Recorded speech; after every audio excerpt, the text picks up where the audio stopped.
এইটা একটা smart watch, তবে কোনো সাধারণ স্মার্ট ওয়াচ না। দেখুন আমি চাইলে এইটা দিয়ে পাবজিও প্লে করতে পারি। আমরা কথা বলছিলাম একটি অ্যাপল ওয়াচ আলট্রার ক্লোন নিয়ে, বাট এটা কোনো সাধারণ অ্যাপল ওয়াচ আলট্রার ক্লোন না। এটা মূলত অ্যান্ড্রয়েড অপারেটিং সিস্টেমে রান করছে। দ্যাট মিনস আপনি একটা অ্যান্ড্রয়েড স্মার্টফোনে যা যা ব্যবহার করেন সবকিছু ব্যবহার করতে পারবেন, যেমন ফেসবুক, হোয়াটসঅ্যাপ, ইউটিউব, এই সমস্ত সবকিছুতে ব্যবহার করতে পারছেনই। পাশাপাশি সিম কার্ডও ব্যবহার করা যাবে, আবার এ ধরনের গেমটাও প্লে করা যাবে। তো এই ঘড়িটার মডেল হলো S8 আলট্রা।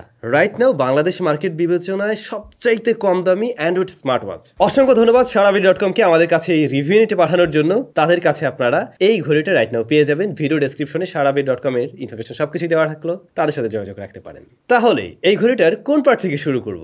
যদি এভাবে বলি, এটা একটা রেগুলার অ্যাপল ওয়াচ আলট্রার ক্লোন। হ্যাঁ, দেখতে ঠিক সেরকম, বাট ভিতরে ভিন্ন কিছু, যেমনটা শুরুতে জানছিলেন। তো এইটার বডি ফ্রেমটা অবশ্যই অ্যালুমিনিয়াম বিল্ড, রিয়ার প্যানেলটাতে প্লাস্টিক রয়েছে। তবে এইটার লেফট সাইডে যে বাটনটা আমরা দেখছি, এইটা কিন্তু ভাই বাটন না, এটা হলো সিম কার্ড ট্রে। এর উপরে আমরা দেখছি হালকা রাবারের একটা গ্যাসকেট রয়েছে। পানি ঢোকার পসিবিলিটি কম, বাট এটাতে পানি ঢুকতেই পারে। সো মানে পানিতে না ভিজাইলে ভালো হবে। এখানে আপনি একটি সিম কার্ডই ব্যবহার করতে পারবেন, মাইক্রো সিম ব্যবহার করা যাবে। বাই দ্য ওয়ে, এইটাতে আরো একটা এক্সট্রা আসলে পোর্টের জায়গা আমরা দেখছি, মূলত এই যে সামনের দিকটাতে। হ্যাঁ, এইখানে কিন্তু এটার স্পিকার, যেমনটা আমরা জানি অ্যাপল ওয়াচ আলট্রার এই পাশে স্পিকার থাকে, বাট এইটার স্পিকারটা হলো উপরের দিকে। এইটাতে সুবিধা আছে, আপনি যখন কোনো ভিডিও দেখবেন ইউটিউবের বা আপনি কারোর সাথে কথা বলবেন, তখন কিন্তু সাউন্ডটা একদম ফ্রন্ট ফেসিং হচ্ছে, যে কারণে এক্সপেরিয়েন্সটা আরো বেটার পাওয়া যায়। এর ডিসপ্লে সাইজ হলো 2.2 ইঞ্চ, যা মূলত IPS LCD প্যানেল। তবে আমি খুব খুশি হয়ে যেতাম যদি এটা AMOLED প্যানেল হইতো। এটার রেজলিউশন 282x240, আর এটা আমরা আর কি রিফ্রেশ রেট না চেক করে দেখছিলাম, যেহেতু অ্যান্ড্রয়েড সাপোর্ট করছে বা অ্যান্ড্রয়েড অপারেটিং সিস্টেম এটা রান করছে, সুতরাং গুগল ক্রোম থেকে UFA টেস্ট দিয়ে আমরা টেস্ট করি। সর্বোচ্চ পেয়েছিলাম মনে হয় 51 FPS, বাট আমরা যখন ইনফরমেশন টেস্ট করছিলাম ইনফো চেকার দিয়ে, তখন দেখলাম দেখায় 32 হার্টজ। তো অ্যাজ এ IPS ডিসপ্লে এটা ওকে, মেনে নেওয়ার মতো ছিল আর কি। ইনডোরে ভালো ব্রাইটনেস, আউটডোরেও এটার ব্রাইটনেস ভালোই, মানে এটার ব্রাইটনেস কম না, ব্রাইটনেস আপনি ভালোই পাবেন। আউটডোরেও দেখা যায় একদম ডিরেক্ট হার্শ লাইটিং কন্ডিশনে আর কি, তখন কিছুটা স্ট্রাগল করতে আমরা দেখেছি। টাচ রেসপন্স আবার ভালোই পেয়েছি এই ডিসপ্লেটার, যদিও ছোট্ট একটা ডিসপ্লে। এখানে যখন কিনা আপনি কোনো কিছু টাইপ করবেন, এখানে আপনি একদম অ্যান্ড্রয়েড কিবোর্ডটা পেয়ে যাচ্ছেন, বাট এটা টাইপ করতে গেলে মিসম্যাচ করছিল প্রত্যেকবারেই। এইটাতে আপনি খুবই প্যারা খাবেন টাইপ করতে গেলে প্রত্যেকবারেই, বাট একটু বুঝে শুনে আস্তে আস্তে টাইপ করা যায়। এখন কেউ যদি চিন্তা করেন ভাই এটা দিয়ে আপনি মেসেজিং করবেন ধুমধামাক্কা, সেটা করতে গেলে প্যারা খাবেন, বাট এখানে কিন্তু ভয়েস অ্যাসিস্ট্যান্ট সাপোর্ট করছে। মুখ দিয়ে বলতে পারেন, মানে কোনো কিছু টাইপ না করে মুখে বললেই সেটা কাজ করবে। আর হ্যাঁ, এর এই ছোট্ট ডিসপ্লেটাতে আপনি চাইলে ভিডিও দেখতে পারবেন। আমরা যেমন ইউটিউব থেকে 1080p, সর্বোচ্চ 1080p পর্যন্ত সাপোর্ট নেয়, ওইভাবে ভিডিও দেখতে পারছিলাম, যেটা আপনি ল্যান্ডস্কেপও দেখতে পারবেন বা ছোট স্ক্রিন করেও আপনি দেখতে পারবেন। এটা একদম সুপার লেভেলের ফাস্ট যে কাজ করে এমন না, একটু লেগে ভাব আছে আর কি, কিন্তু দেখা যায়। আমরা সেদিন মনে হয় টানা প্রায় 1.5 ঘন্টার মতো গোপাল ভার দেখছি ভাই এটাতে। যতটুকু দেখছি তার সাথে বেশি শুনছি অবশ্য।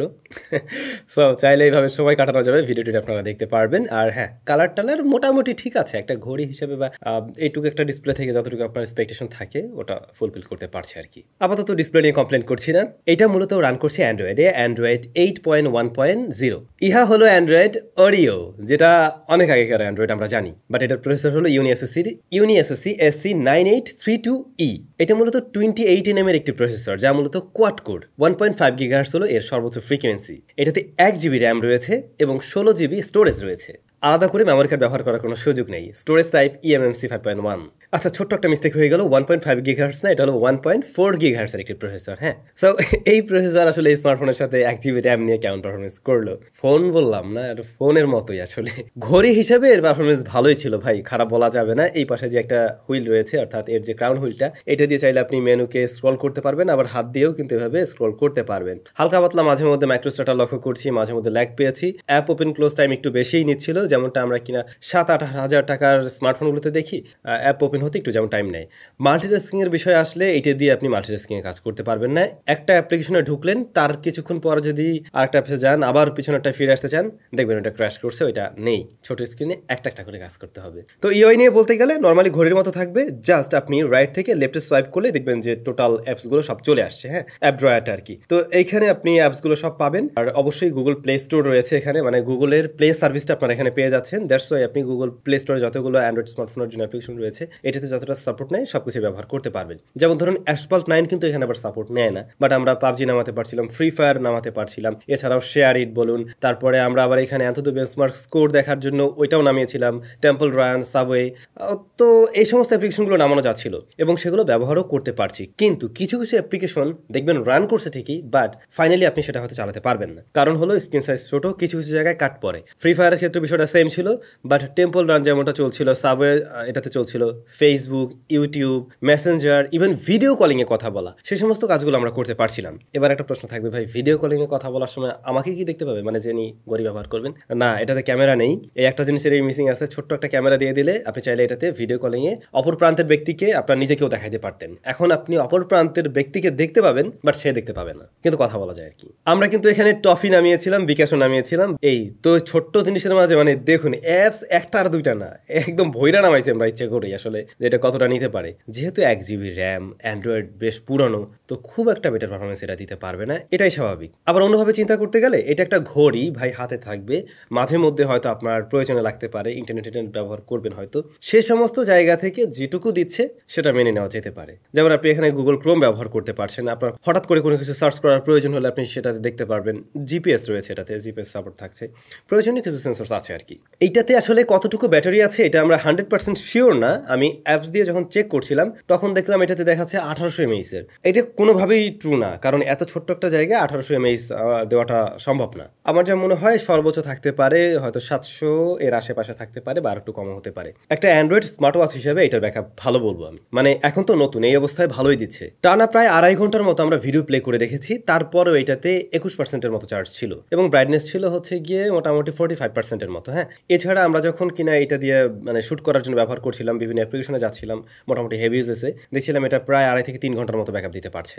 আর যদি রেগুলার ব্যবহার করেন তাহলে আমার মনে হয় এটা কোনোভাবে একদিন চালানো যাবে আর কি। হ্যাঁ, বাট দিন শেষে মাস্ট চার্জ করতে হবে। এই যে বিষয়গুলো, এগুলো ছিল কিন্তু ওয়াইফাই কানেকশনে, কিন্তু যখন কিনে আপনি আবার এতে সিম কার্ড ব্যবহার করবেন, ডাটা কানেকশনে ব্যবহার করবেন, তখন কিন্তু এর ব্যাকআপ আরও প্রায় 20% কমে যাবে, এটুকু শিওর থাকেন। এবং তখন বেশি গরমও হবে এই জিনিসটা। এমনিতে ওয়াইফাই হালকা পাতলা হিট জেনারেট করে, যেটা হাতে একটা ফিল দিতে পারে, কিন্তু সিম কানেকশনে এটা আরও বেশি হিট জেনারেট করবে এবং ব্যাটারি ব্যাকআপও তখন কিছুটা কম থাকবে, এটা শিওর থাকেন। এইটার লাউড স্পিকারটা যথেষ্ট লাউড। এর আগে আমরা বিভিন্ন অ্যাপল ওয়াচ আলট্রার ক্লোনের ভিডিও দিয়েছি, বাট সেগুলোর তুলনায় এটার লাউডনেস অনেক বেশি এবং ক্লিয়ার। এটা অ্যাজ এ ঘড়ি এইটার সাউন্ড কোয়ালিটি নিয়ে আমি সন্তুষ্ট আছি, অন্তত আমার এই ইউনিটে। তবে একদম ফুল ভলিউমে এটা মোটামুটি ডিস্টরশন দেয়। আচ্ছা, এতক্ষণ পর্যন্ত যা বললাম সব কিছু একটা স্মার্টফোনের উপর দিয়ে গেছে না, মানে স্মার্ট ওয়াচ হলেও সব কিছু মনে হচ্ছে যেন ফোনের পার্ট। এবার যদি একটু স্মার্ট ওয়াচ হিসাবে চিন্তা ভাবনা করতে যাই, এটাতেও আমরা বেশ কিছু সেন্সর্স দেখব যার অ্যাকিউরেসি ঠিক নেই, মানে এটা একটা অ্যাভারেজ রেজাল্ট দেয়, সো ওগুলোর উপরে ভরসা রাখবেন না। তারপরে আমরা একটা স্মার্ট ওয়াচের যেমনটা দেখি, মানে ওয়াচ ফেস থাকবে, এখানেও 3-3টা আমরা ওয়াচ ফেস পেয়েছি। এটার একটা অ্যাপ্লিকেশন রয়েছে, কি যেন কি যেন একটা নাম আছে আর কি, যাই হোক ওইটা খুব উইয়ার টাইপের একটা অ্যাপস, যেটাতে চাইনিজ দিয়ে ভরা অনেক কিছু। ওটা খুব একটা ভালো লাগে নেই, আর আমার মনে হয় না যে ওইটা খুব একটা প্রয়োজন হবে, কারণ ও নিজেই হলো গিয়ে একটা অ্যান্ড্রয়েড, সো ওইটার মনে হয় না খুব একটা প্রয়োজন আছে আর কি। সো এই ছিল আমাদের আজকের অ্যাপল ওয়াচ আলট্রার অ্যান্ড্রয়েড ভার্সন না। তো এইটার তো অনেক কিছুই জানলেন এখন পর্যন্ত। এবারে যদি আমি বেশ কিছু জায়গায় একটু কমতির বলি, যে কোন কোন জায়গাগুলোতে আরও ইমপ্রুভমেন্টের সুযোগ ছিল দাম অনুযায়ী। আচ্ছা, দাম কি দামই তো বলি না দূর। এটা SHARE.com-এ এই মুহূর্তে রয়েছে 8,000 টাকা বা এরকম প্রাইস পয়েন্টে, হয়তো একটু আপডাউন করতে পারে আর কি। হ্যাঁ, এখন অনেকেরই মাথায় হাত দেবেন, ওরে ভাই এত দাম কেন? অ্যাপল ওয়াচ আলট্রা তো আমরা সর্বোচ্চ কিনছি 4,500 থেকে 5,000 টাকা দিয়ে ক্লোনগুলো, তো এটার দাম বেশি কেন? বা এটা অ্যান্ড্রয়েড, এটা টোটালি একটা অ্যান্ড্রয়েড ফোন। ইভেন আমি এটার ইন্টারন্যাশনাল প্রাইসও দেখছিলাম, তো সেই জায়গা থেকে বরং বাংলাদেশে একটু কম আছে এই আর কি। এখন যদি কারোর অ্যান্ড্রয়েড স্মার্ট ওয়াচে কিনতে হয়, অ্যাপল ওয়াচ আলট্রার চেহারার লাগবে, তাহলে এইটাই একমাত্র বেস্ট অপশন এই মুহূর্তে। যদি অ্যান্ড্রয়েড না লাগে তাহলে কিন্তু এই বাজেটে অনেক ভালো ভালো ঘড়ি পেয়ে যাবেন। যদি শুধু ঘড়িই কিনতে চান, ভালো ঘড়ি যেগুলো মানে এমনিতে স্মার্ট ওয়াচ আর কি, তাহলে আমি এইটা বলবো না নিতে, আপনি ওগুলো নেন, ওগুলো নিলে আপনি জিতবেন অবশ্যই। বাট অ্যান্ড্রয়েডই নিতে হবে, তখন আপনি এটাকে নিতে পারেন।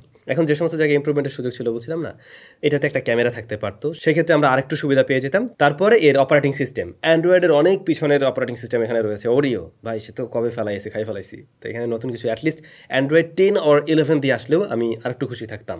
আর একটু হিট জেনারেট করে যখন আপনি ডাটা কানেকশনে ব্যবহার করবেন। হ্যাঁ, এই ব্যাপারগুলোতে আরেকটু নজর রাখতে পারলে জিনিসটা জোস হতো। তবে SHARE.com থেকে আমরা যেটা জানলাম, তারা এই স্মার্ট ওয়াচেরই নাকি 4 GB RAM variant, 464 GB variant নিয়ে আসতে যাচ্ছে আরও লেটেস্ট অপারেটিং সিস্টেম দিয়ে। অবশ্যই ডেফিনেটলি ওটার দাম আরও বেশি হবে, তো ওইটা নিয়ে আসলে আমরা ওইটা নিয়েও কোনো কাজ করার ট্রাই করব। আপনাদের কাছে এই আজব জিনিস কেমন লাগছে কমেন্ট করে জানাবেন। এইটার রিভিউ আমার দেওয়ার ইচ্ছা ছিল না, আমরা শর্টস দেওয়ার পরে আপনাদের যেমন রিকোয়েস্ট পাইছি তারপর আর না দিয়ে পারলাম না আর কি, এই জন্যই ফুল রিভিউ। সবাই ভালো থাকবেন, দেখা হচ্ছে নতুন ভিডিওতে।